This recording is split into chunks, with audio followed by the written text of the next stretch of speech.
코스모스 읽기 시작해 보도록 하겠습니다.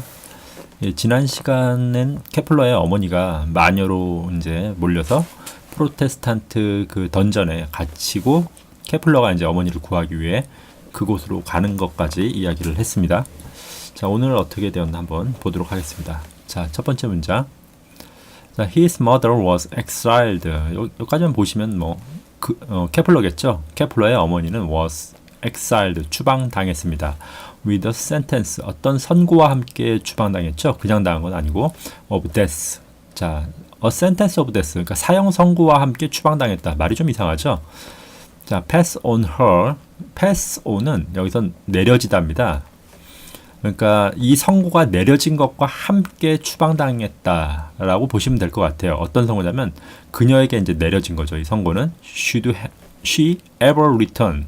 ever는 이제 단 한 번이라도라는 느낌이죠. 단 한 번이라도 이런 느낌이죠. 그래서 그녀가 should ever return. 이건 가정법으로 보시는 게 낫습니다. 그녀가 ever 한 번이라도 return 돌아온다면 어디로? to 뷰르텐버그. 그 뷰르텐버그가 케플러가 살던 곳이었죠. 그 어머니가 이제 갇혀 있던 그 동네였는데, 그러니까 일단 케플러 덕에 그 화형은 면하게 된 것 같아요. 화형은 면했지만 뷰르텐버그에서 이제 추방을 당했고, 근데 그냥 추방형이 아니라 어떠한 센텐스와 함께 추방당했죠. 사형 선고인데 그것은 그녀가 단 한 번이라도 이 뷰르텐버그로 다시 돌아온다면 이제 죽이겠다는 그런 선고와 함께 이제 추방을 당하게 된 거죠. 그래서 이제 케플러도 같이 이제 떠나게 되는데, 결국은 케플러가 이제 열렬히 변호를 했지만 어떻게 보면은 그냥 정해진 선고가 내려진 거라고 볼 수 있을 것 같습니다. 그래서 좀 힘든 이제 그 케플러의 말년이 이제 시작되는 거로 볼 수 있습니다. 자, 두 번째 문장 보시죠. The upheavals of the war deprived Kepler of much of his financial support. upheaval은 이게 up이 있죠. heaval은 뭔가 이렇게 흔들리는 걸 말합니다. 막 휘몰아치는 걸 말한다고 할 수도 있고요. 그러니까 위에서 뭔가가 이렇게 휘몰아친다. 이런 건 뭐라고 할까요? 이렇게 뭔가 한국말로 그냥 격변이라고 이렇게 사전에 되어 있어요. 격변. 뭔가 크게 변하는 거. 그러니까 자신의 어떤 의지와 상관없이 주변이 이렇게 변해 나가는 그 상황을 upheaval이라고 합니다. upheavals of the world, 전쟁. 이거 30년 전쟁을 말하는 거죠. 종교 전쟁. 이 종교 전쟁의 어떤 격변이 케플러에게 앗아갔죠. 모든 것을, 많은 것을, 그의 어떤 경제적인 부분을 많이 앗아갔습니다. And the end of his life. 자, 이 end, 케플러의 죽음을 말하는 건 아니고요. 그의 인생의 어떤 말년을 말하죠. 자, 그 말년은 was spent fitfully.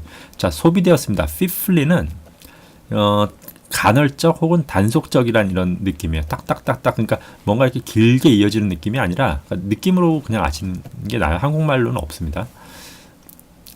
뭔가 좀 하다가 말고 좀 하다 말고 이런 식인 거예요. 근데 그렇기 때문에 이건 이제 항상 설명이 필요한 단어입니다. 그래서 뒤에 설명이 오죠. pleading, 간청하는 거죠. for money and sponsors. 돈과 어떤 스폰서, 자신의 어떤 경제적인 부분을 연구를 할 수 있게 이제 지원해 달라는 그런 스폰서를 찾는데 이제 할애됐는데, 이것이 이제 꾸준하게 돈이 들어오거나 그런 것이 그러지 못했던 거죠. 그러니까 그런데 그냥 소비가 되었다. 그러니까 낭비된 겁니다.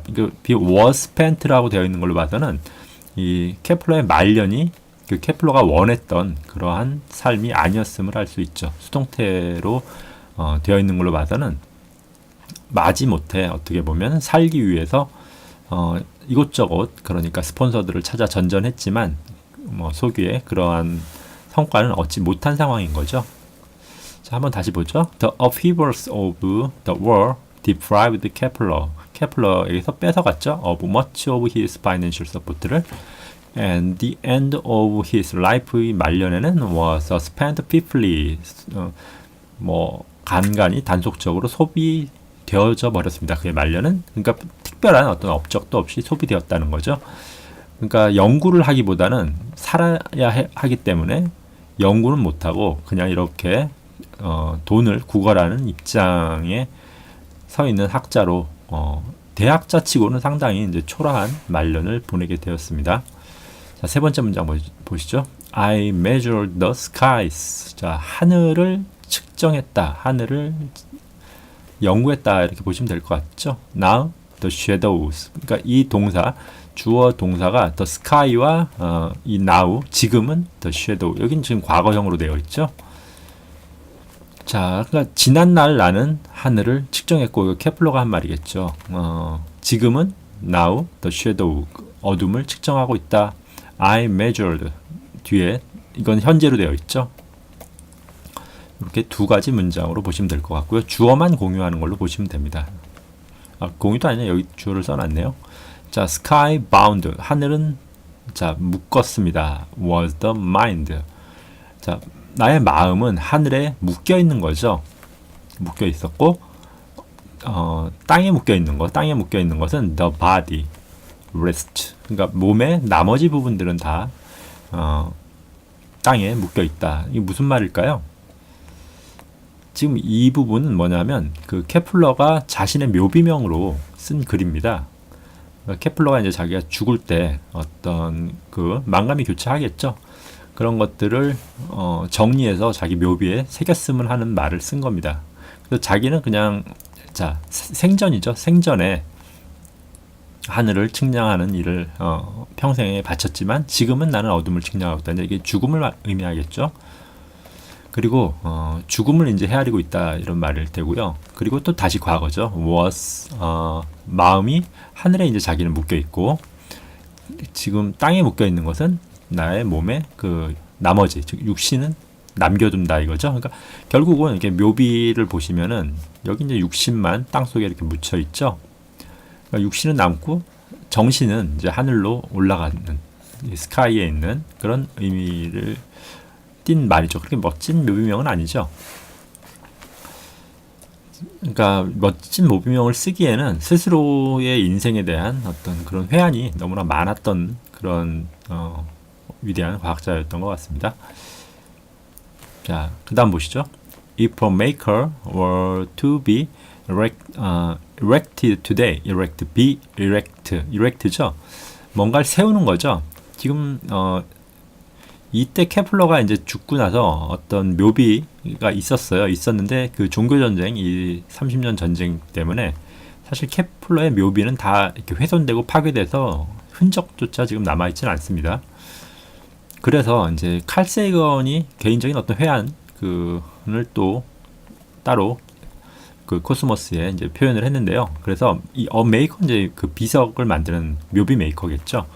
그 erect 비석을 세운다는 거죠. 비석이 세워진다면 were to 완전 가정법이죠.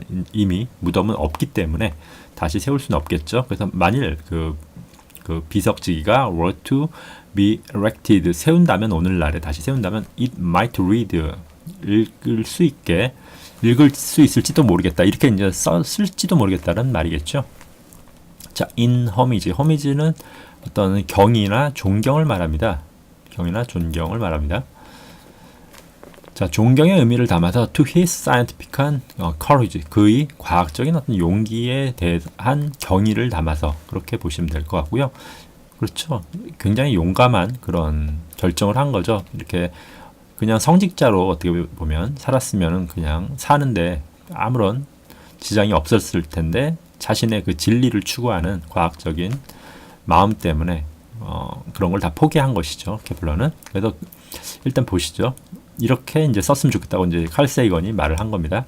He preferred 그는 뭐 원했습니다. 좋아했습니다죠. prefer 라틴 비교급이라고 하죠. 그럼 than 대신에 이제 to를 사용하죠. hard truth. 자, hard는 이제 힘든 진실이죠. 어떤 고난스럽지만 진실을 추구했다. 이건 추구했다로 보시면 될 것 같고요. then 대신 이제 to를 쓴다고 했죠. His dearest illusion. dearest는 뭔가 간절히 바라는 어떠한 환상을 말합니다. 어떤 사람이 뭔가를 굉장히 원하면은 헛것이 보이죠. 근데 이 당시에 케플러는 뭐 독실한 기독교 신자였기 때문에 이 사람이 원하는 환상은 뭐죠? 플라톤식 우주였죠. 그런 플라톤식 우주를 받아들일 수도 있었죠. 왜냐하면 2000년간 그런 학자들이 넘쳐났죠. 그래서 계속 그 플라톤의 방식의 그 톨레미 방식의 우주가 2000년간 살아남을 수 있었던 것들이 과학자들의 곡학 아세라고 하죠. 보통 이 The Theorist한 일루전을 쫓을 수밖에 없었던 사람은 그러니까 자기가 어떤 소신이나 객관적인 현상을 보고 그대로 말하기보다는 그 우리나라 말에도 그게 있죠. 경상도 말 우리가 남이가라는 그런 얘기. 한국은 제일 고질적인 문제가 선후배 문제죠. 선후배, 고향, 또 가족 그 친인척이죠. 친인척 문제. 이런 건 아주 지긋지긋합니다. 한국은 정말. 이런 것들이 뭐죠? 그러니까 모든 걸 다 왜곡시키는 거죠. 모든 사회 제도나 모든 걸 다 왜곡시키는 주범이 바로 한국에 뿌리내리고 있는 이런 거죠. 선후배. 왜 이런 얘기를 하냐면은 지금 이 디얼리스트한 일루전입니다. 이런 것들이 다 일루전. 어떤 환영이죠. 자신이 근데 이런 환영을 사람들이 모두 다 이런 환영을 쫓기 때문에 자기만 이 환영을 안 쫓으면은 문제가 생기는 거죠. 이제 삶에 문제가 생기는 거죠. 그래서 케플러도 결국은 이제 이런 문제가 생긴 것인데, 하지만 케플러는 용기를 가지고 그 어렵지만 현실을 직시한 거죠. 우주의 모양이 어땠다는 것을 직시하고 그쪽으로 그냥 간 겁니다. 굉장히 멋있는 표현인 것 같아요. 지금 앞에 이 케플러가 직접 썼다는 이 묘비명보다는 칼 세이건이 표현한 지금 이 표현이 훨씬 케플러의 인생 전체를 조망해주는 그런 말인 것 같습니다. 자, 그는 원했습니다. 어려운 진실, 어떤 달콤한 환상을 쫓기보다는. 그래서 힘들게 살았지만 결국은 그래도 후세에 지금까지 이렇게 남아서 위대한 천문학자로 후세가 이제 평가를 해주는 것이겠죠. 자, 이렇게 해서 이제 케플러 이야기는 여기서 완료가 됐고요. 이제 다음 이야기는 이제 천재 뉴턴에 대한 이야기로 넘어갑니다. 자, 보시죠. 자, 이게 이제 뉴턴입니다. He would have fit into a quarter mug. 머그는 우리가 흔히 아는 머그잔을 말하죠. 자, 그는 would have fit 딱 맞았습니다. into a 그 quarter 이거 그러니까 뭐라고 하죠? 이게 그 영국식 미국식 그 부피 단위죠. quarter 그러니까 파인트 이게 조그만 잔이죠. 파인트보다는 크죠. 이제 쿼러가. 보시면은 그 쿼러 잔에 맞을 정도로 그는 작았다는 뜻이죠. 그러니까 이게 태어날 때를 말하는 겁니다. 뉴턴이 태어날 때 좀 미숙아였던 것 같아요. 그래서 작은 잔에 들어갈 정도, 이 쿼러 잔에 머그잔에 들어갈 정도로 뉴턴은 작았고요. sickly 병약했습니다. feeling abandoned by his parents 그의 부모님에게 이제 버림받은 듯한 그러한 느낌을 갖고 있었다라는 거죠. 그리고 quarrelsome은 성격이 좀 뾰족한 거예요. 그래서 누구와 잘 어울리지 못하는 그런 성격이죠. quarrel이 이제 어떤 논쟁 싸움이죠. 썸은 이런 논쟁이 여러 종류가 있잖아요. 그런 걸 말하는 겁니다. 그러니까 다양한 의미로 싸웠다 이런 말이니까 아예 접근이 안 되는 거예요. 그러니까 고슴도치처럼 이렇게 가시가 많다라는 뜻이겠죠. quarrelsome이라는 뜻은 그런 뜻으로 보시면 되고요. 뭐 이게 이제 같은 말인데 어떻게 보면 sociable하지 않다. 그러니까 사교적이지 못한 사람이었습니다. 그리고 a virgin to the day he died. 자, 그 당시에 그는 죽었어요. 뭘로? a virgin으로 죽었다. virgin은 보통 우리가 처녀라고 많이 얘기를 하죠. 처녀만 의미하는 게 아니라 이건 항상 영어는 번역할 때 사전이 어떤 가치를 자꾸 부여하게 되는데 영어 단어는 가치 중립적인 경우가 상당히 많습니다. 이건 총각도 포함돼요. 자, 처녀 총각 이걸 한마디로 뭐죠? 그냥 독신자입니다. 독신으로 죽었다 이렇게 보시면 될 것 같죠. 당시에 그는 독신으로 결국은 죽게 됩니다. 그러니까 평생 결혼하지 않고 살았다 그 말을 하는 거예요. 자, 아이작 뉴턴 was perhaps 어쩌면 the greatest scientist genius who ever lived. 단 한 번이라도 살았던, 그러니까 지금까지 역사상 단 한 번이라도 살았던 가장 위대한 과학 천재일지도 모른다 이런 말이죠. 그러니까 뉴턴이 지금까지 살았던 최고의 과학 천재다. 여기에는 뭐 거의 이를 달기 어려울 것 같습니다. 정말 뉴턴은 천재죠. 뭐 아인슈타인도 천재지만 아인슈타인보다 전 뉴턴이 훨씬 더 천재인 것 같아요. 일단 케플러 이후에 어마어마한 천재가 지금 나타난 거죠.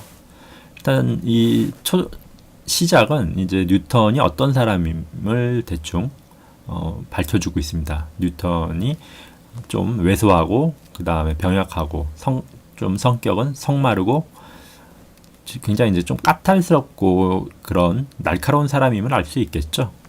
하지만 머리는 정말 과학적으로는 뭐 둘째가라면 서러워할 정도로 과학적인 천재인 것만은 분명합니다. 자, 다음 마지막 문장 보겠습니다. 자, Newton was impatient with the insubstantial questions.